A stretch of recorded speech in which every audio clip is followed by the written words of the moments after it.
something is happening in our world.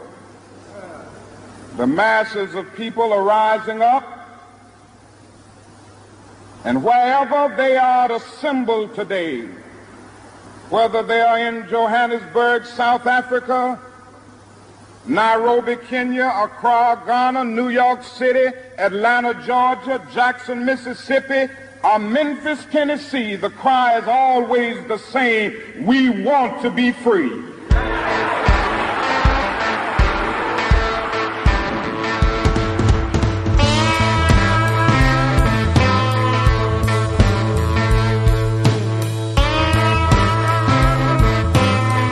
Hey there, I'm Jesse Fox Mayshark, and this is Headlights, Voices from the Progressive South. Headlights is a production of the Progressive South, a nonprofit media platform dedicated to amplifying progressive voices and values across the southern United States. Voices like Dr. Martin Luther King Jr., who we heard up top. That was from the last speech he ever gave in Memphis, Tennessee, the day before he was assassinated by a white supremacist. This episode is being released on MLK Day, which is still a federal holiday despite the Trump administration's efforts to denigrate it. An observation of the day, and in recognition that King's entire legacy, the work of the civil rights movement, is under relentless assault at the national level and in many of our southern states, I want to take some time to listen to him. Later in the episode, we'll hear some extended excerpts from him across the 1950s and 60s, as he molded and empowered one of the greatest movements for liberation in American history.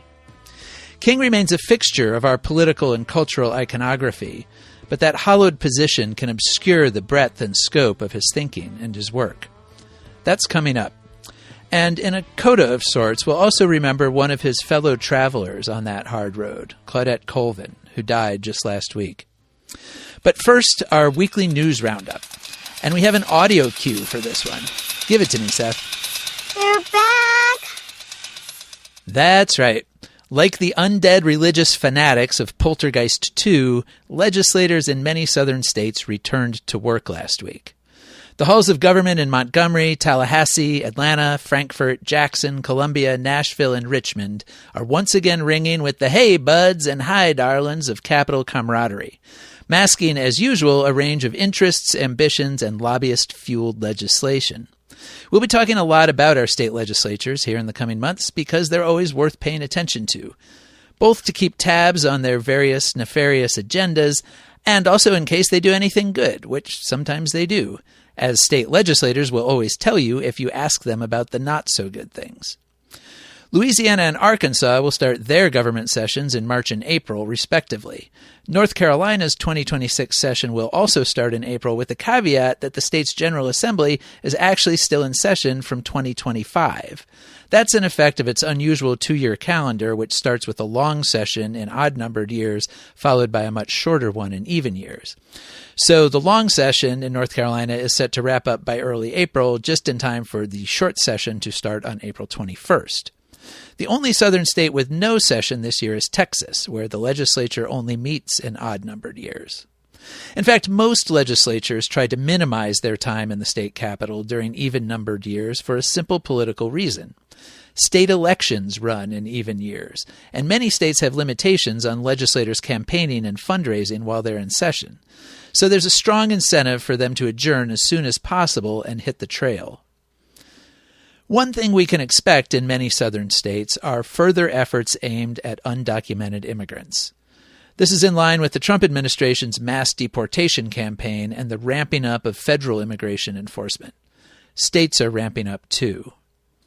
The one to watch in particular appears to be my home state of Tennessee, where last week Republican leaders of the legislature announced a slate of bills they are calling the Immigration 2026 agenda. They developed the legislation in close concert with the White House, and specifically with Deputy Chief of Staff Stephen Miller, the driving force behind Trump's immigration crackdown. The package is supposed to serve as a model for other states to follow in creating more hostile environments for undocumented immigrants. In a press conference about the bills last Thursday, State House Speaker Cameron Sexton sounded familiar alarmist notes, suggesting that immigrants bring crime and gang activity, and, specifically referring to cases in Minnesota, fraud.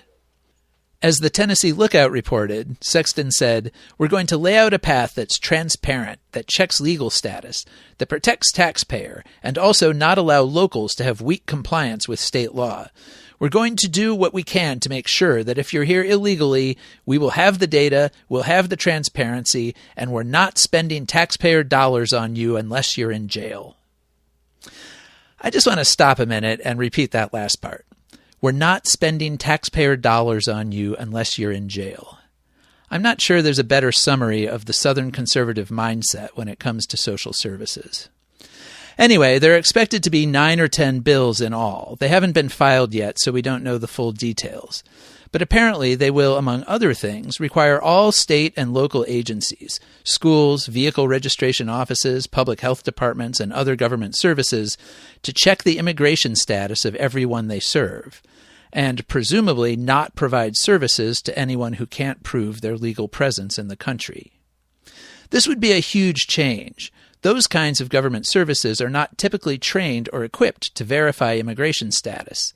And in the case of schools, they are restricted by a 1982 Supreme Court decision, which requires them to serve students regardless of their immigration status. But some conservative lawmakers are hoping that the current Supreme Court will feel differently about that issue and want to pass a law to try to test it. The Tennessee State Senate last year passed a bill that would require all K-12 schools to verify student immigration status, and would give school systems the option of refusing to serve non-citizens or charge them tuition. That bill stalled in the State House last year because of concerns that so blatantly violating existing law would jeopardize federal education funding. Sexton told reporters last week that the legislature is waiting on guidance from Trump's Education Department, which of course the president is in the process of dismantling. It's hard to imagine that the Trump administration won't encourage the Tennessee effort. Democrats in the legislature and immigrant advocates across the state have objected strongly to the aggressive focus on state-level immigration enforcement. Lisa Sherman Luna, executive director of TIRRC Votes, which is the political arm of the Tennessee Immigrant and Refugee Rights Coalition, told the Lookout, quote, "Once again, the bills championed by our elected leaders and the supermajority do nothing to address the problems faced by everyday Tennesseans." Luna said immigrants contribute about $1.4 billion a year in state and local taxes in Tennessee. We'll take a deeper look at this model package of bills once their details become more clear. Next door in Alabama, there will be efforts to expand funding for the state's school voucher program, the CHOOSE Act, which is in its first year of operation. But some Republican legislators are leery of a scheduled expansion in 2027 that would remove the program's already broad income limits. Families who earn up to 300% of the federal poverty level can currently qualify for the $7,000 tuition vouchers for private schools or $2,000 per child for homeschooling. That limit is about $96,000 a year for a family of 2 adults and 2 children, well above Alabama's median household income of $62,000. Watching the experience of other states that have removed income caps completely, like Florida, where the nation's largest voucher system consumes about 23% of the entire state K-12 budget, some Alabama lawmakers have misgivings. State Senator Donnie Chasteen, a Republican from Geneva who chairs the Senate Education Policy Committee, told the Alabama Reflector, quote, "I think we have to keep a cap on it, because you look at other states that don't have a cap and some of the situations they find themselves in right now where they can't afford to fund it. So I just think that we need to be very careful moving forward." Meanwhile, Alabama being Alabama, the biggest controversy around the voucher program has come from, of course, football. And other high school sports too, but, especially football. Governor Kay Ivey, a Republican who championed the CHOOSE Act, is in court against the Alabama High School Athletic Association for attempting to exclude voucher students from 1 year of sports participation. The Athletic Association said the vouchers count as financial aid, and it has a rule that any student who receives financial aid for private school tuition must sit out for a year. The intent is to stop schools from essentially getting into bidding wars for top athletes and poaching each other's stars. State officials argue that because it's open to everyone below a certain income level, the program couldn't be used as an incentive by one school or another. So far, a judge has sided with Ivy and granted a temporary injunction that has allowed voucher students to compete this year while the lawsuit continues. But overall, Alabama's legislative session looks likely to be minimal and quick. As State Senator Garland Gudger, a Republican from Cullman, told the Reflector, quote, "I think people are gravitating towards willing to go back home and get ready to start politicking back in our district." Those electoral pressures are even higher in Georgia, where several members of the legislature are running for statewide office this year. Democratic State Representatives Derek Jackson and Rua Roman are running for governor. Democratic State Senator Josh McLaurin is running for lieutenant governor. On the Republican side, State Representative David Clark is also running for lieutenant governor, as are Republican State Senators Greg Dolezal, Steve Gooch, and Blake Tillery. All of that has lawmakers not expecting a lot to get done this session. State Representative Michelle O, a Democrat from Johns Creek, told the Georgia Recorder, quote, "I do think it's going to be the more annoying confluence of having the inability to get a lot of stuff accomplished, along with a lot of performance art and posturing and electioneering. So there's going to be more talking taking more time with less output." In Georgia, it's actually Democrats bringing several immigration-related bills. The Georgia General Assembly is more closely divided than in many southern states, with Democrats holding 41% of the seats in the state Senate and 44% in the state House. Senate Democrats proposed a block of bills last week aimed at reining in and creating accountability for immigration enforcement actions in the state. One bill would require ICE agents to wear badge numbers and would forbid them from wearing masks to hide their faces. Another would require a valid judicial warrant for any agency to conduct immigration enforcement at a school, college campus, church, hospital, public library, or family violence shelter. And a bill sponsored by state senator and gubernatorial candidate Josh McLaurin would allow Georgians to sue ICE agents for violating their constitutional rights. Given the Republican majorities in both houses, Democrats acknowledge the bills have little chance of passage this year. But they said it was important to try. State Senator Kim Jackson from Stone Mountain, who's sponsoring the bill requiring ICE identification, told the Recorder, quote, "We understand that the road to the governor's desk is quite limited. That path is narrow. But we also stand here and hope that common sense and good policy might persuade a few of our colleagues on the other side of the aisle to stand up and to resist and to be part of good policy making on behalf of the good people of Georgia." We'll have plenty more bills in more legislatures to talk about in coming weeks, including what are likely to be further attempts to restrict abortion rights and limit protections for LGBTQ people.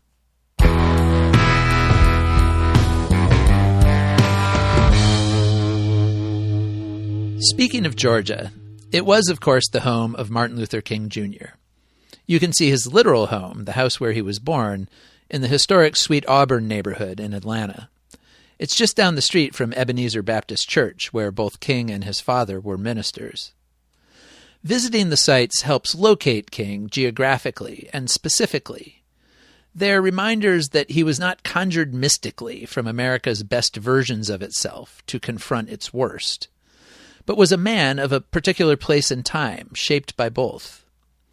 His life has been abundantly chronicled, most recently in the Pulitzer-winning 2023 biography King, A Life by Jonathan Egg.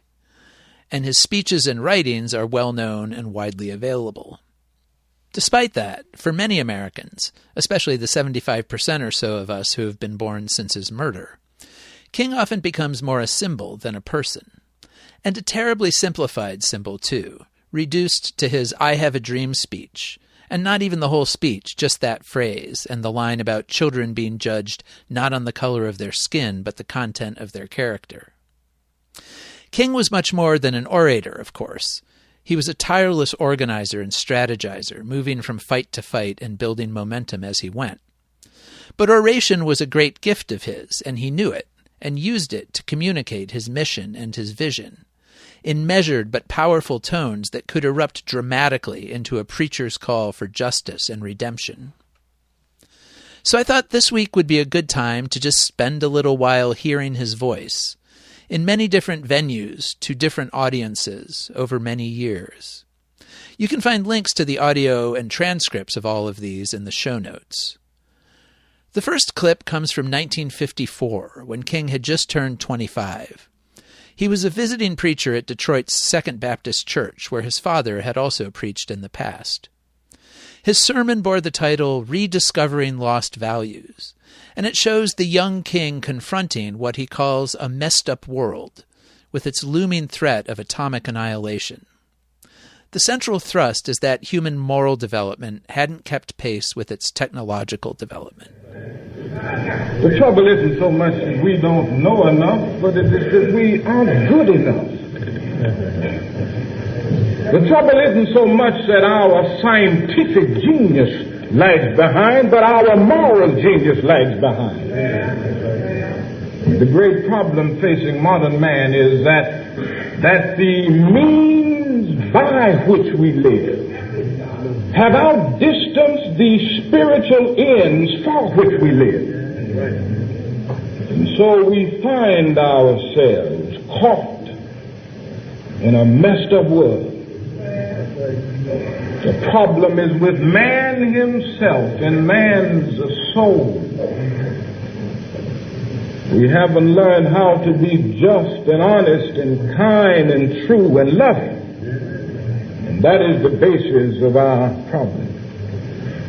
The real problem is that through our scientific genius we've made of the world a neighborhood, but through our moral and spiritual genius we fail to make of it a brotherhood.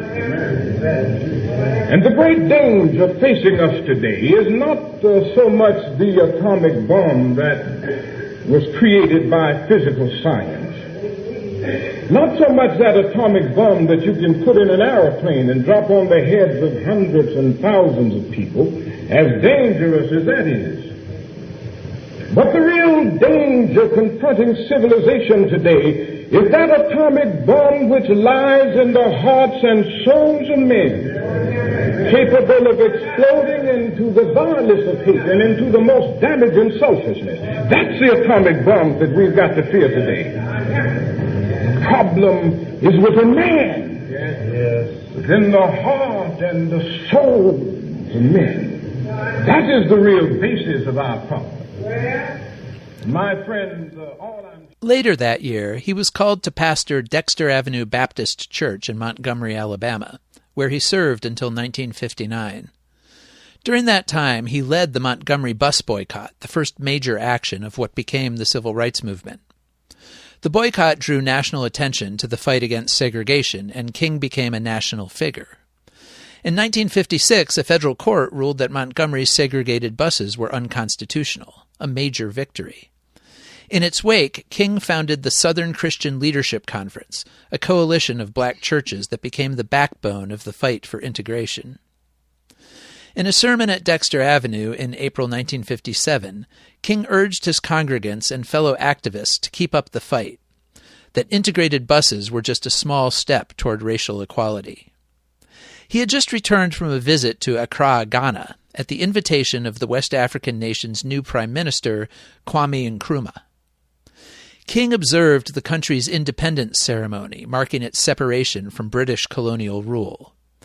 He was impressed with the years of work and determination by Nkrumah and others in the movement that eventually led to their national sovereignty. King had already taken great inspiration from the nonviolent resistance movement led by Mohandas Gandhi in India, and in Nkrumah found further resonance between the fight against segregation and the anti-colonial movements sweeping Africa and Asia. The sermon's title, The Birth of a New Nation, refers literally to Ghana, but spiritually to a more universal idea of nationhood, of people living together in freedom and mutual respect. As he often did, he used the biblical metaphor of escaping from Egypt to signify an end to injustice. As we ourselves find ourselves breaking loose from an evil Egypt, trying to move through the wilderness toward the promised land of cultural integration, Ghana has something to say to us. It says to us first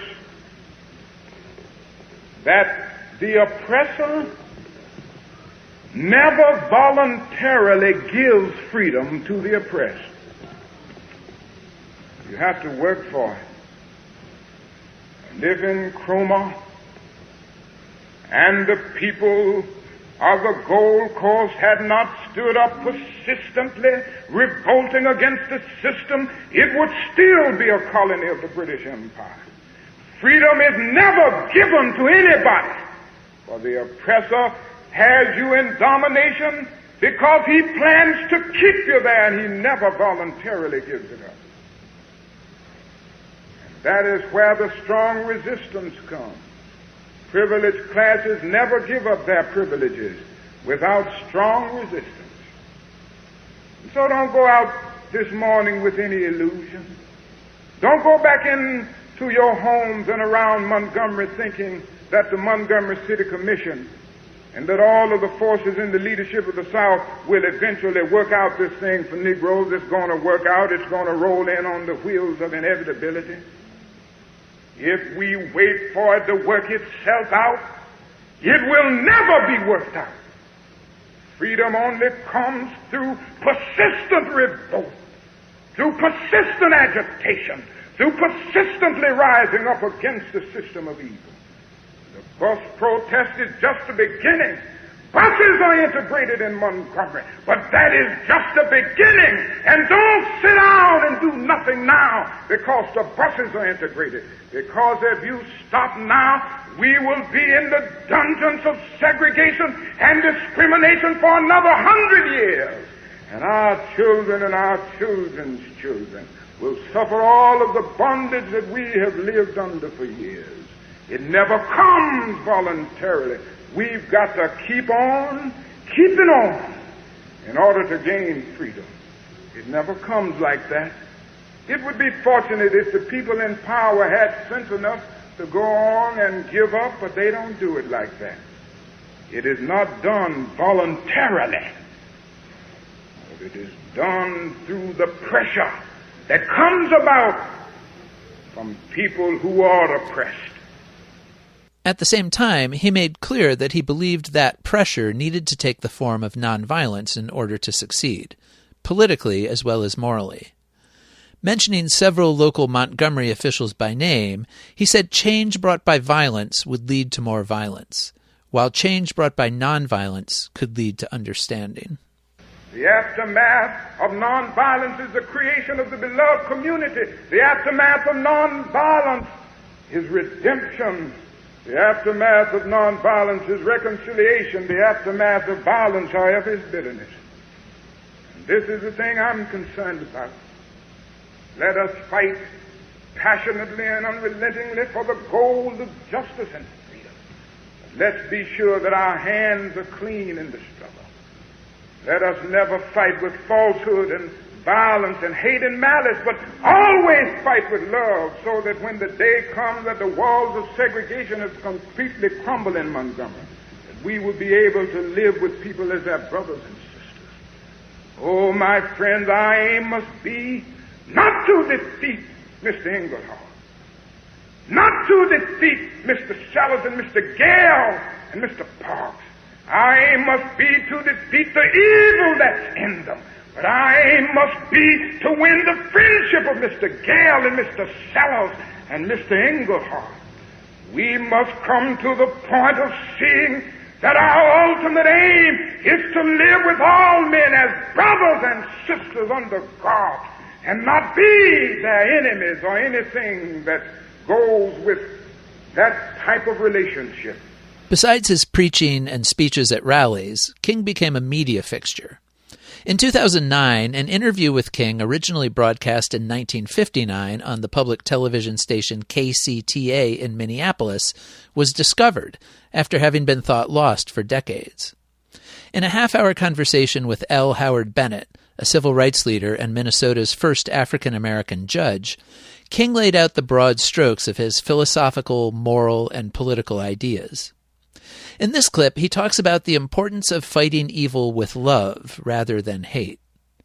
The first voice you'll hear is Bennett, followed by King, who at this point was 30 years old. One of the great moving factors which you have from time to time advocated, Dr. King, is this philosophy of love being the most potent and effective agent for dealing with social problems, even discrimination. I wonder if you would discuss that for us briefly. Yes, I would be very happy to. I think one of the problems that oppressed people always confront is the problem of how one can stand up and resist the forces of evil. And there's always the feeling on the part of some that there is no way to resist evil without hating the evildoer and using violence to destroy the forces of evil. But I am of the opinion, and this grows out of my Christian background as well as my study of Mahatma Gandhi, who used the method of nonviolent resistance on the larger scale that it has been used in the modern world. I'm of the opinion that it is possible for one to stand firmly and courageously against an evil system and yet not use violence to stand up against it, and also not hate in the process. It is possible to love the individual who does the evil deed while hating the deed that the person does. This lifts one to a new level of understanding, a new level of goodwill, and I believe firmly that love in this sense, which I think of as creative, redemptive goodwill for all men. I'm not talking about a sentimental, weak love, but I'm talking about a strong love that organizes itself in mass nonviolent action, but at the same time sees within every man something of the image of God and sees within every man great and vast possibilities for goodness that maybe the individual himself has never realized. And when one rises to this point, he loves every man because God loves him, and he sees great dimensions for change and promise within him. The Civil Rights March on Washington, D.C. in 1963, officially known as the March for Jobs and Freedom, was already a towering achievement before King or any other speakers said a word. Organized by Bayard Rustin and A. Philip Randolph, it brought about 250,000 people, 3/4 or so of them black, to the mall in D.C. to protest for racial equality. It was the largest single gathering of the entire civil rights movement. King was the last of a dozen speakers, and of course he more than rose to the occasion. Now generally known as the I Have a Dream speech, his disquisition contained more than just that stirring passage. Before he got to it, King laid out the ongoing pain and struggles of black Americans across the country. To focus only on the uplift of the speech's conclusion is to overlook the conditions that require the uplift in the first place. King knew that people were suffering, tired, exhausted from the fight and the daily traumas of oppression, and he gave voice to them. There are those who are asking the devotees of civil rights, when will you be satisfied? We can never be satisfied as long as the Negro is the victim of the unspeakable horrors of police brutality. We can never be satisfied as long as our body is heavy with the fatigue of travel, cannot gain lodging in the motels of the highways and the hotels of the cities.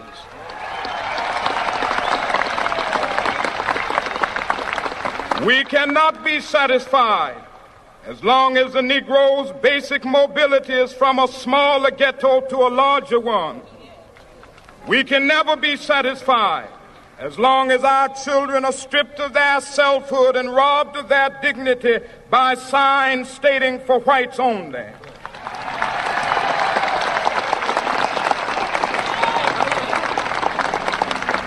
We cannot be satisfied as long as a Negro in Mississippi cannot vote and a Negro in New York believes he has nothing for which to vote.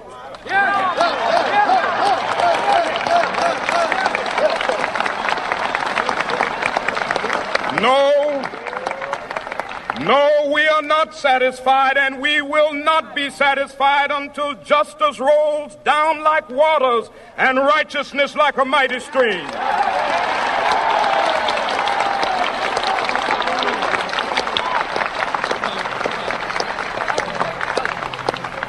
I am not unmindful that some of you have come here out of great trials and tribulations. Some of you have come fresh from narrow jail cells. Some of you have come from areas where your quest for freedom left you battered by the storms of persecution and staggered by the winds of police brutality. You have been the veterans of creative suffering. Continue to work with the faith that unearned suffering is redemptive. Go back to Mississippi. Go back to Alabama. Go back to South Carolina. Go back to Georgia. Go back to Louisiana. Go back to the slums and ghettos of our northern cities. Knowing that somehow this situation can and will be changed. Let us not wallow in the valley of despair. I say to you today, my friends. That was on August 28, 1963. Just a few weeks later, on Sunday, September 15th, Ku Klux Klan members set off a bomb in the 16th Street Baptist Church in Birmingham, Alabama. It killed 4 black girls attending services that day, ranging in age from 11 to 14. The church was a center of civil rights organizing in the city. King delivered the eulogy at their funeral on September 18th. He expressed some hope that the sheer viciousness of the murders and the innocence of the victims might awaken humane instincts in the defenders of racial subjugation. These children, unoffending, innocent, and beautiful, were the victims of one of the most vicious and tragic crimes ever perpetrated against humanity. And yet they died nobly. They are the martyred herons of a holy crusade for freedom and human dignity. And so this afternoon, in a real sense, they have something to say to each of us in that death. They have something to say to every minister of the gospel who has remained silent behind the safe security of stained glass windows. They have something to say to every politician who has fed his constituents with the stale bread of hatred and the spoiled meat of racism. They have something to say to a federal government that has compromised with the undemocratic practices of Southern Dixiecrats and the blatant hypocrisy of right-wing Northern Republicans. They have something to say to every Negro who has passively accepted the evil system of segregation and who has stood on the sidelines in a mighty struggle for justice. They say to each of us, black and white alike, that we must substitute courage for caution. They say to us that we must be concerned not merely about who murdered them, but about the system, the way of life, the philosophy which produced the murderers. That says to us that we must work passionately and unrelentingly for the realization of the American dream. And so, my friends, they did not die in vain. God still has a way of wringing good out of evil.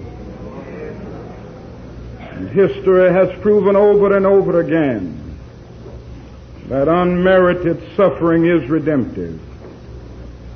The innocent blood of these little girls may well serve as a redemptive force that will bring new light to this dark city. The Holy Scripture says, a little child shall lead them. The death of these little children may lead our whole Southland from the low road of man's inhumanity to man to the high road of peace and brotherhood. These tragic deaths may lead our nation to substitute an aristocracy of character for an aristocracy of color.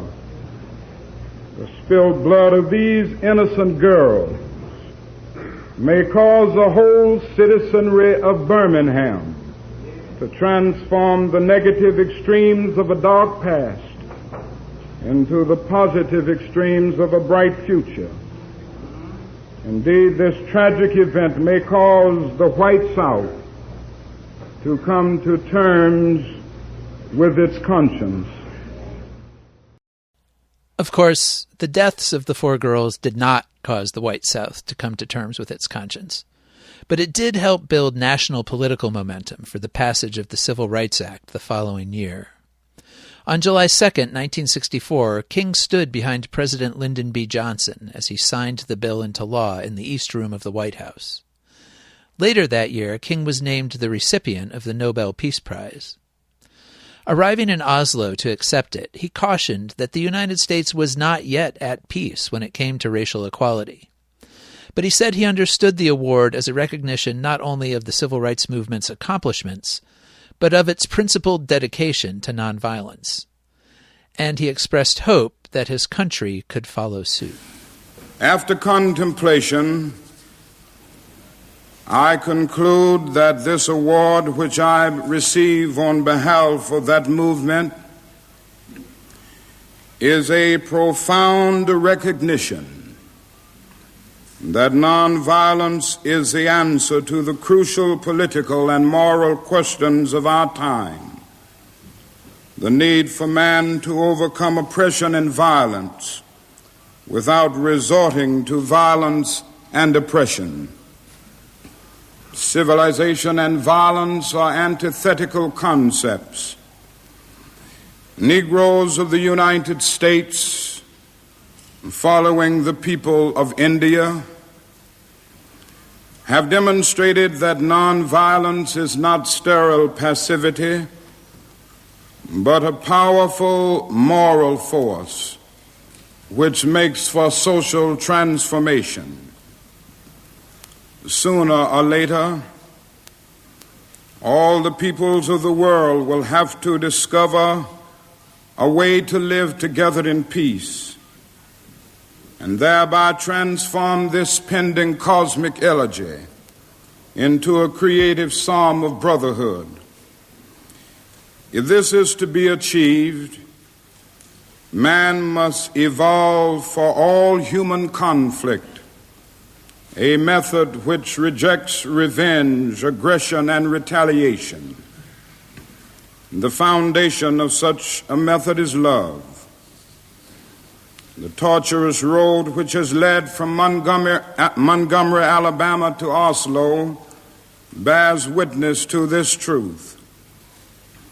This is a road over which millions of Negroes are traveling to find a new sense of dignity. This same road has opened for all Americans a new era of progress and hope. It has led to a new civil rights bill, and it will, I am convinced, be widened and lengthened into a superhighway of justice as Negro and white men in increasing numbers create alliances to overcome their common problems. I accept this award today with an abiding faith in America and an audacious faith in the future of mankind. I refuse to accept despair as the final response to the ambiguities of history. I refuse to accept the idea that the isness of man's present nature makes him morally incapable of reaching up for the eternal oughtness that forever confronts him. I refuse to accept the idea that man is mere flotsam and jetsam in the river of life, unable to influence the unfolding events which surround him.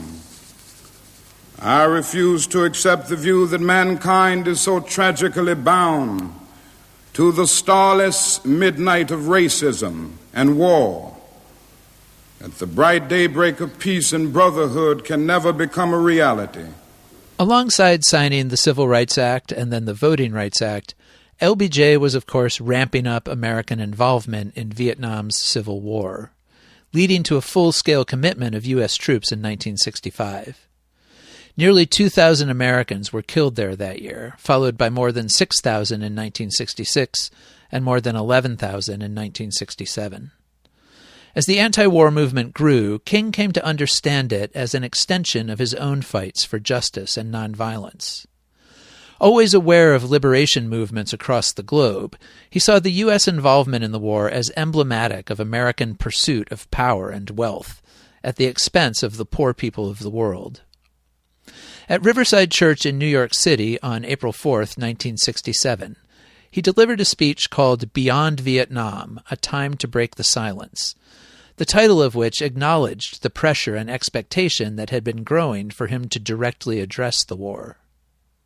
He called it out as unjust and destructive and connected it to other struggles at home and abroad, painting a global picture of the forces at work and, as always, emphasizing that there were other paths available.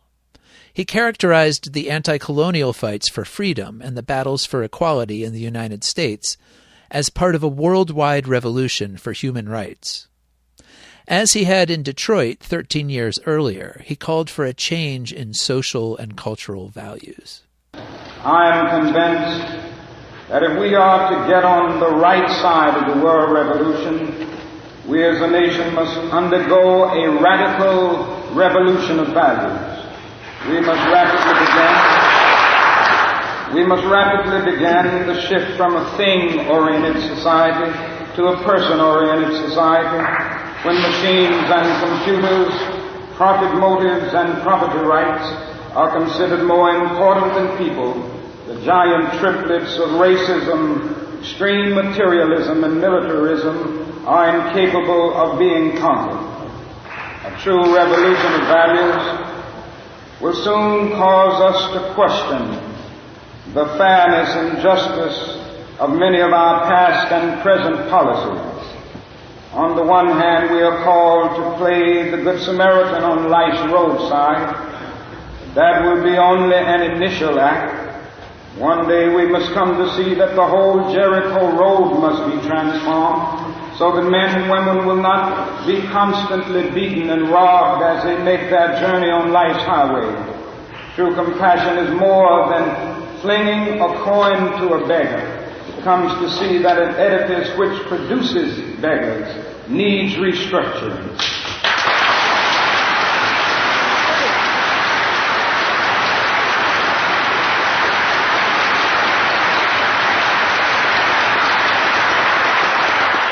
True revolution of values will soon look uneasily on the glaring contrast of poverty and wealth. With righteous indignation, it will look across the seas and see individual capitalists of the West investing huge sums of money in Asia, Africa, and South America, only to take the profits out with no concern for the social betterment of the countries and say this is not just. It will look at our alliance with the landed gentry of South America and say this is not just. Western arrogance of feeling that it has everything to teach others and nothing to learn from them is not just.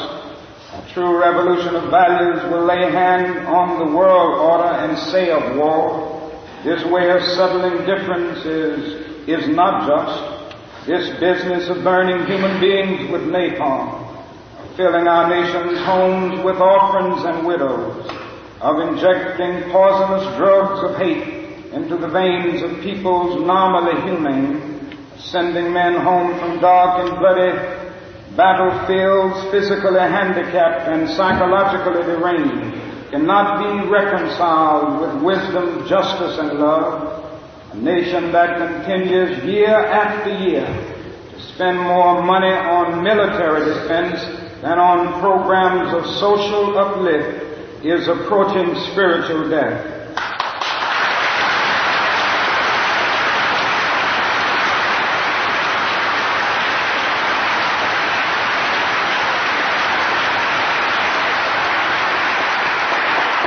America, the richest and most powerful nation in the world, can well lead the way in this revolution of values. That is nothing except a tragic death wish to prevent us from reordering our priorities so that the pursuit of peace will take precedence over the pursuit of war. There is nothing to keep us from molding a recalcitrant status quo with bruised hands until we have fashioned it into a brotherhood. 1 year later, almost to the day, King came to Memphis. He arrived to support a strike by the city's black sanitation workers who were protesting racial abuse and unsafe working conditions. King was in the midst of launching what he called the Poor People's Campaign, which he foresaw as the next chapter of the civil rights movement. A multiracial coalition fighting for economic opportunity and security against forces of corporate greed, capitalist exploitation, and governmental indifference to the needs of the poor. On April 3, 1968, after meeting with sanitation workers, he spoke at Mason Temple, the headquarters of the Church of God in Christ.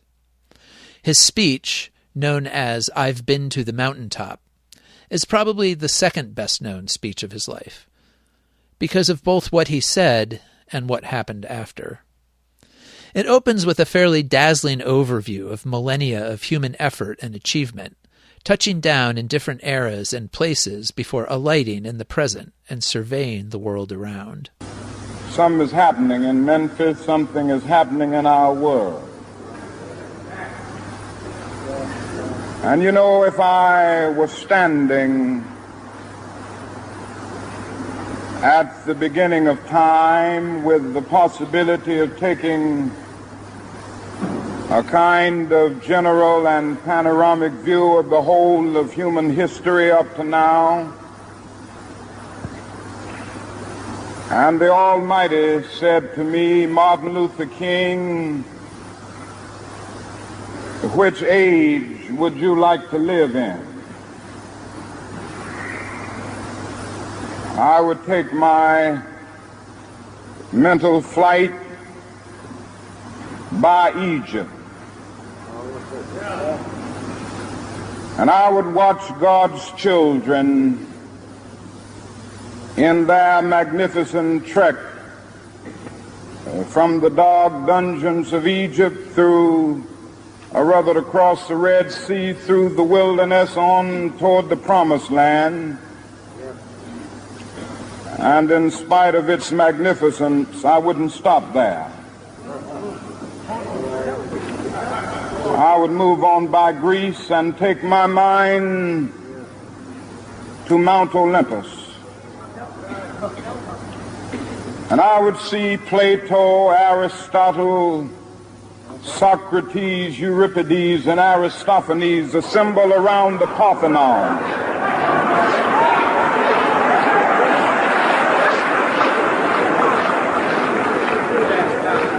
And I would watch them around the Parthenon as they discussed the great and eternal issues of reality, but I wouldn't stop there.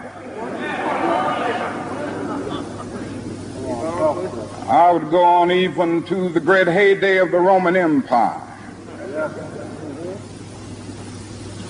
And I would see developments around there through various emperors and leaders. But I wouldn't stop there. I would even come up to the day of the Renaissance and get a quick picture of all that the Renaissance did for the cultural and aesthetic life of man, but I wouldn't stop there. I would even go by the way that the man for whom I'm named had his habitat. And I would watch Martin Luther as he tacks his 95 Theses on the door at the Church of Wittenberg, but I wouldn't stop there. I would come on up even to 1863 and watch a vacillating president by the name of Abraham Lincoln finally come to the conclusion that he had to sign the Emancipation Proclamation, but I wouldn't stop there.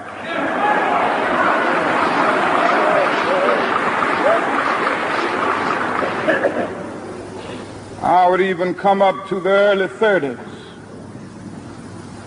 and see a man grappling with the problems of the bankruptcy of his nation and come with an eloquent cry that we have nothing to fear but fear itself. But I wouldn't stop there. Strangely enough, I would turn to the Almighty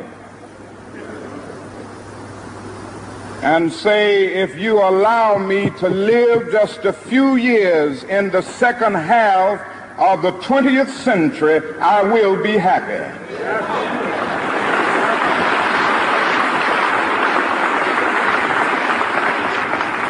Now, that's a strange statement to make because the world is all messed up. The nation is sick. Trouble is in the land, confusion all around. That's a strange statement. But I know somehow that only when it is dark enough can you see the stars. And I see God working in this period of the 20th century in a way that men in some strange way are responding. Something is happening in our world. The masses of people are rising up, and wherever they are assembled today, whether they are in Johannesburg, South Africa, Nairobi, Kenya, Accra, Ghana, New York City, Atlanta, Georgia, Jackson, Mississippi, or Memphis, Tennessee, the cry is always the same: we want to be free.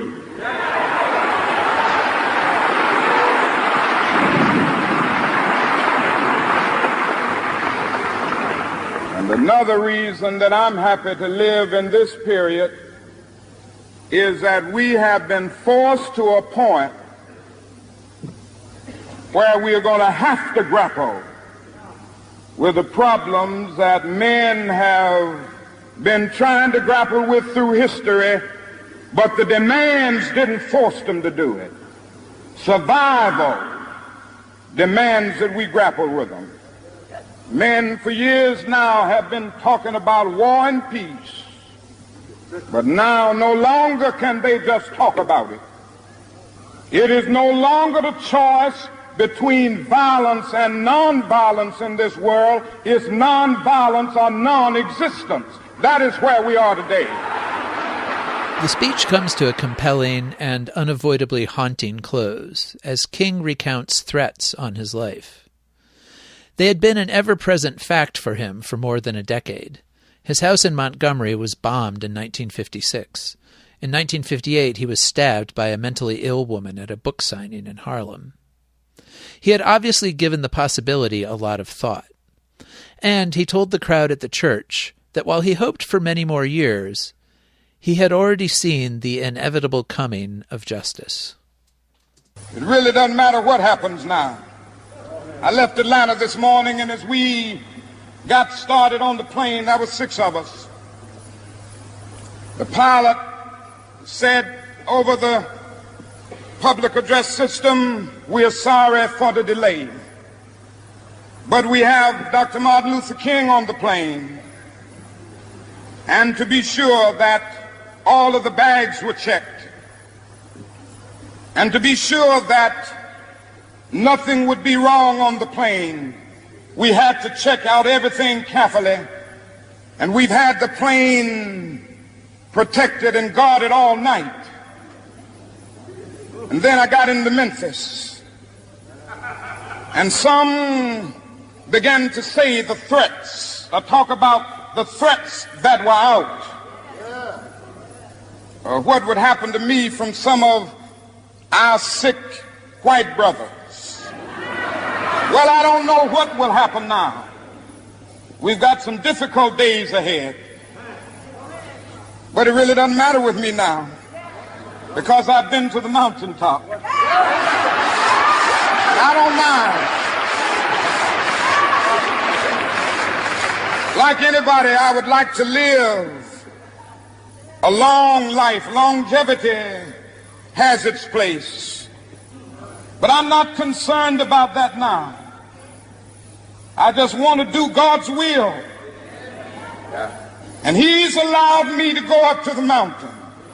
And I've looked over and I've seen the promised land. I may not get there with you, but I want you to know tonight that we as a people will get to the promised land. The next evening, King was shot and killed on the balcony of his hotel room at the Lorraine Motel in Memphis. He was 39. The motel is now the site of the National Civil Rights Museum, which I can't recommend highly enough.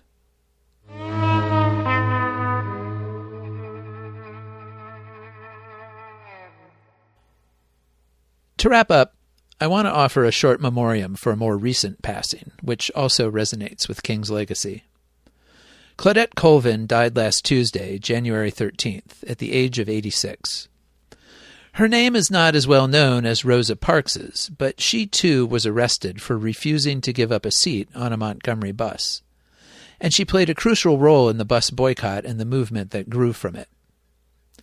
She was born in Montgomery on September 5th, 1939. She grew up poor, with a great-aunt and uncle acting as her parents after her father left and her mother couldn't afford to raise a family. She took her last name, Colvin, from them. Her sister died of polio at the age of 13. As a teenager, Colvin became increasingly aware of the effects of segregation and racism in the Jim Crow South. A boy in her school was arrested and convicted on rape charges and received the death penalty despite being only 16. Colvin learned black history at the segregated Booker T. Washington High School, and especially admired women who fought for freedom, like Harriet Tubman and Sojourner Truth. She also joined the local NAACP Youth Council, which had recently been reactivated by none other than Rosa Parks. On March 2, 1955, when she was 15, Colvin found herself on a crowded bus. When a white woman boarded and there were no more seats available in the front section reserved for white people, the driver ordered Colvin and the pregnant woman next to her to give up their seats. The pregnant woman, Ruth Hamilton, refused to move, and so did Colvin. The driver called the police, who came and pressured a black man sitting behind Hamilton to give up his seat so she could take it. But even then, Colvin would not get up, which would have meant the white woman had to sit next to her, a glaring violation of Jim Crow codes. In later interviews, Colvin said that as she sat there, she was thinking about a school paper she had just written about the indignities and abuses of navigating segregated downtown Montgomery. She told National Public Radio in 2009, quote, "We couldn't try on clothes, you know. You had to take a brown paper bag and draw a diagram of your foot and take it to the store. Can you imagine all of that in my mind? My head was just too full of black history, you know, the oppression that we went through. It felt like Sojourner Truth was on one side pushing me down, and Harriet Tubman was on the other side of me pushing me down. I couldn't get up." So the police pulled her up. They handcuffed her, walked her off of the bus, and locked her up in the city jail. She was the first black person arrested in Montgomery for violating bus segregation rules. Local black leaders, including MLK, rallied to Colvin's defense, and she was represented by civil rights attorney Fred Gray. In juvenile court, she was convicted of violating segregation laws, disturbing the peace, and assaulting a police officer. On appeal, only the charge of assaulting an officer, which Colvin said was completely fabricated, was upheld. The case generated some attention, but not nearly as much as the arrest of Parks on similar charges in December of that year.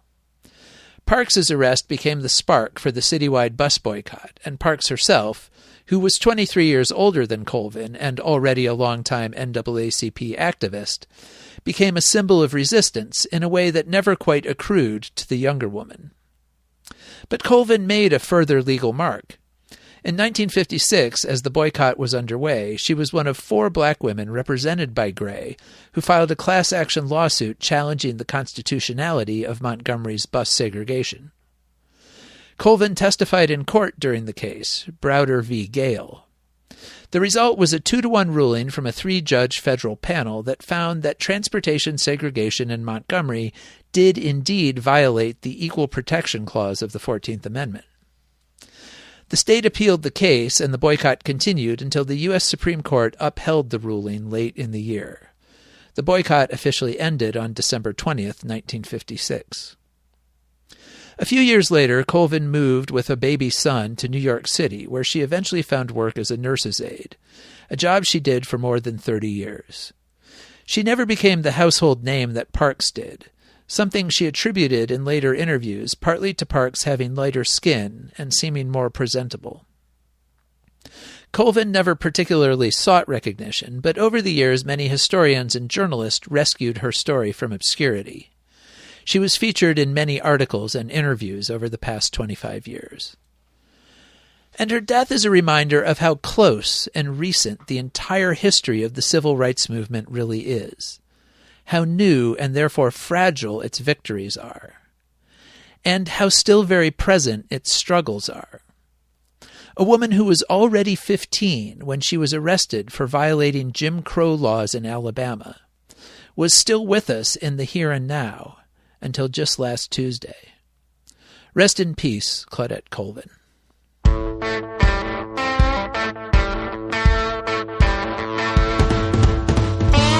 And that wraps us up for this week. Remember, the Progressive South is a nonprofit enterprise, and you can find information about supporting us on our website, theprogressivesouth.org. You can also reach out to me directly at jmayshark@theprogressivesouth.org.